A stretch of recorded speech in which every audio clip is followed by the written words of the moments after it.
Yan. Ayan o, yung tabo. Uy, ano yan? Ano yan? Hala, yan yata yun. Yan, idol. Dito tayo sa area. Ito. So, pinabasihan niya yung mga matatandang puno na. Yun daw. Ayan, baliti. Tapos sa side na yun, puno ng baliti. Teka, Tsaka daw itong puno na to. Ang puno na yun. Bali, ang compass orientation niya is east and west. Yan mo yan o. East and west. Madaling sabi 1, 2, at saka nakatriangle na yan ang puno. Wala siya sa gitna. Nandito siya sa tabi. Maghahanap tayo ng kwan. Ng mga evidence.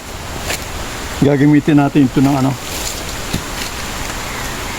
Ito na ating kwan, metal detector.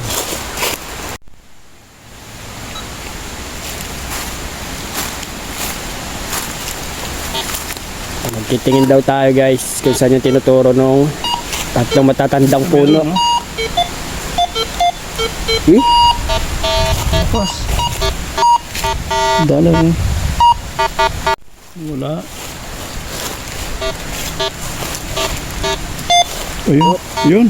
Ito. Ganda ng sign guys, tignan nyo. Green, oh. Jewelry or dollar.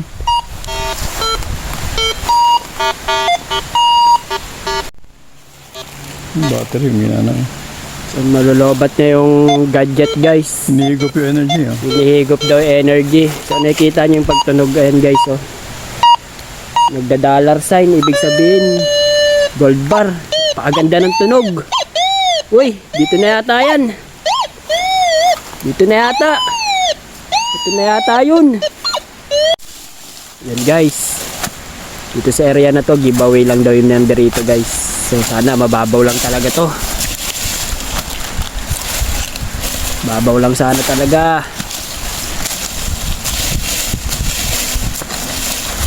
Uy. So subukan natin hukayin kasi malakas yung tunog guys. Ibig sabihin daw nun giveaways lang daw yan. Tingnan natin kung ano makikita niya. Oh. Bomba yata ito, ah. Ano yan? Bakal?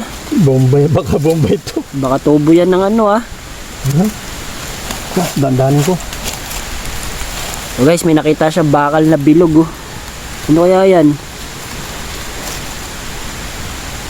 Ayun. Uy, gumagalaw. Oh, delikado. Baka sumabog bigla. Hindi siguro. Parang ano ng sasakyan, eh. Ha? Parang gulong ng sasakyan. Ay, yan. Oo nga, gulong. Ano yan? Bearing. Pero bilog eh. Ano to eh? Sign to ng ano eh. Treasure under eh. Oh? Guys, yung bilog na nakita namin. Giveaway deposit lang to guys, mabababaw. Tingnan natin kung ano kasunod. Loose ang soil, oh. Loose. Oh. May porcelain, Ano oh. naman yan? Broken porcelain.